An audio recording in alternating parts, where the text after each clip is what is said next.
Hola chicos, mañana el Partido Comunista con varios, el Frente Amplio e incluso el Demócrata Cristiano, van a enviar una propuesta de cobrar la impuesto a los super ricos, que se ha comprobado que ha sido un fracaso total dentro de la OCDE. Y le voy a dar un caso, voy a hablar de ciertos análisis que se han hecho respecto a este tema. La idea del Partido Comunista viene el año pasado, la excusa, el movimiento social, dicen que de ahí comenzó todo esto, después la pandemia, y cuando entra la pandemia se agrava y es necesario recaudar ese impuesto. Hay varios recomendables. El portal Libero, lo recomiendo para las personas que les interesa política y bueno, es muy bueno, háganlo. El Centro de Estudios Públicos da un informe y hace un análisis. Dentro de ellos está Rodrigo Vergara, Alberto Cordero. Hay textos que lo voy dando a conocer. Por ejemplo, ellos dicen la poca efectividad que el impuesto a la riqueza ha tenido en países que han implementado este sistema, es decir, los países de la OCDE. Suelen recaudar poco en términos del PIB. Ha llevado aparejado en altos costos administrativos. Además, se produce lo que se conoce en economía como fuga de capitales. De los 13 países que implementaron este impuesto a patrimonio riqueza, actualmente solamente quedan 3 de ellos. Los documentos internacionales muestran la existencia de salida de capitales a partir de este impuesto, es decir, la famosa fuga de capitales, así lo dice el economista Álvaro Cordero. También Álvaro Cordero dice que de los 13 países que alguna vez implementaron este impuesto al patrimonio de la riqueza, solo siguen vigentes 3. La señorita Cecilia Cifuentes, otra economista del Centro de Estudio del ESE, de la Universidad de los Andes, dice que en 1990, cuando se hizo dentro de la OCDE, se apuntó a disminuir de cierta forma las tasas tributarias. De los 13 países, solamente se mantienen España, Noruega y algunos cantones de Suiza. Respecto a la recaudación producida por estos atributos, el informe señala que en promedio no superó el 1% de lo recaudado. Y eso tiene un sentido lógico, la famosa fuga de capitales. Según la señorita Cecilia Cifuentes, es una política fuertemente antiinversión, por lo tanto antiempleo, que apunta la economista de la Universidad de los Andes.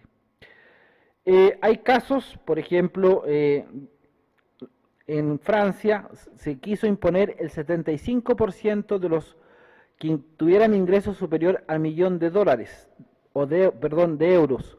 Entre ellos, el actor francés Gerard se fue de Francia, incluso se cambió de nacionalidad para no pagar ese 75% de los impuestos. Hay casos como Portugal, por ejemplo, que da a los extranjeros una visa especial de inversiones, no menos de 570 millones de dólares. ¿Cuál es el caso de Chile? Chile está tomando el caso de España, por lo menos así lo plantea el Partido Comunista. Vamos a ver de qué se trata el caso español para que ustedes tengan súper claro de lo que estoy hablando y lo que van a presentar mañana.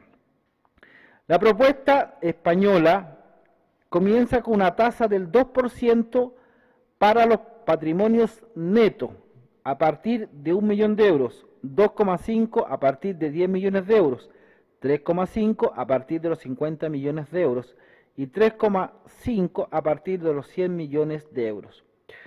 Esta medida, algunos están de acuerdo, como programas de coalición, por ejemplo el PCO y también Unidos Podemos, pero hay otro grupo que no está de acuerdo con este sistema de reparto, lo llamado dinero de los super ricos.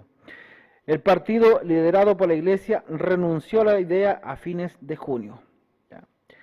Respecto, Cifuentes plantea los impuestos del patrimonio son una política fuertemente antiinversión, por lo tanto también antiempleo, mientras que Cordero señala subir los impuestos durante una recesión económica es compleja, suele ir en contra de la recomendación de las políticas de la economía tradicional, es decir, dentro de lo que está pasando la crisis, por el COVID-19, no sería oportuno hacer este cambio o estas pruebas, porque de cierta forma en Europa fue un fracaso. Por eso se habla que aquí también podría ser un fracaso y podríamos tener fugas de capitales brutales.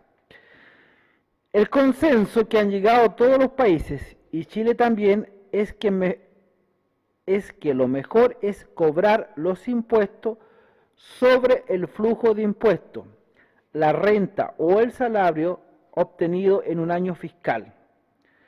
Y lo que tú hagas con ello después sea cosa tuya. Apunta Flores respecto a una posible solución frente a esta materia y agrega de una forma no ahuyenta en este caso, los dineros de inversión o la ayuda fiscal de las personas.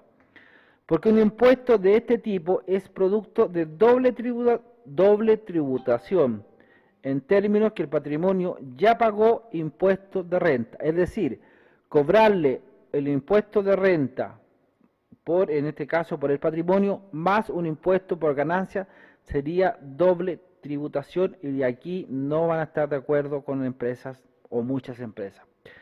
Por lo tanto, según la SEP, apunta que deberían buscar una medida intermedia. Yo le voy a colocar un caso particular mío.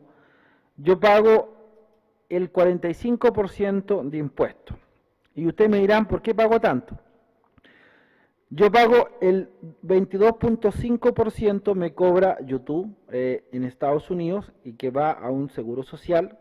Si yo incluso tengo que hacer una renta anual o mensual en Estados Unidos, declarando ese impuesto recibido en Estados Unidos, porque la empresa es americana. Además, el Estado chileno me retiene un 22.5%, me lo retiene no como impuesto, a diferencia de Estados Unidos, sino por el ingreso de dinero al país. Tengo dos tributaciones, tengo como le dijera, doble tributación en Estados Unidos, y en este caso en Chile también tengo que declararlo. Esa es un impuesto de súper rico. Yo no soy súper rico, pero de cierta forma funcionaría de esa forma. Si yo viviera en Estados Unidos, solamente tendría una declaración de impuestos, y el seguro social que lo tengo en Estados Unidos. Eso sería otro tema que da dentro de las opciones de ingreso de ese país. Por eso le vuelvo a repetir, aquí se daría lo que yo le estoy diciendo, colocando mi ejemplo. Yo pago el 22.5% en Estados Unidos, 22.5% en Chile, por ingresar el dinero a Chile. Esas dobles tributaciones que pago yo es mensual. Imagínense una empresa que le cobren por el tema de un impuesto por el patrimonio, y después que le cobren impuestos por ganancia o por lo que ganó durante el año, sería doble cobro. Por lo tanto, ninguna empresa le aguantaría eso. Eso no resultó en Europa, y eso quieren implementar en Chile. ¿Ya? Mañana se lanza a la Cámara de Diputados. Les dejo a ustedes los comentarios. Yo estoy hablando de que de cierta forma eso se podría dar, y así como se ha dado el 10% de la AFP, bien capaz que saquen el implemento del súper rico. Ahora, ¿no es mejor llegar a un consenso de que ese impuesto que sea anual sea también del patrimonio y de las ganancias, y de ahí se pague el porcentaje del ingreso de esa compañía o de esa empresa? ¿No es mejor hacer eso que cobrarlo individualmente por ciertas cantidades de dinero, según lo que ellos estarían haciendo, como lo hacen los españoles? Solamente les dejo eso a ustedes. Comenten el video, y bueno, ustedes saben más de economías que yo, pero yo parto la tesis de lo que a mí me pasa. Cuando se implementó, por ejemplo, el sistema de impuestos en Chile, cuando se traía dinero de afuera, yo trabajaba para la compañía TLC en Estados Unidos.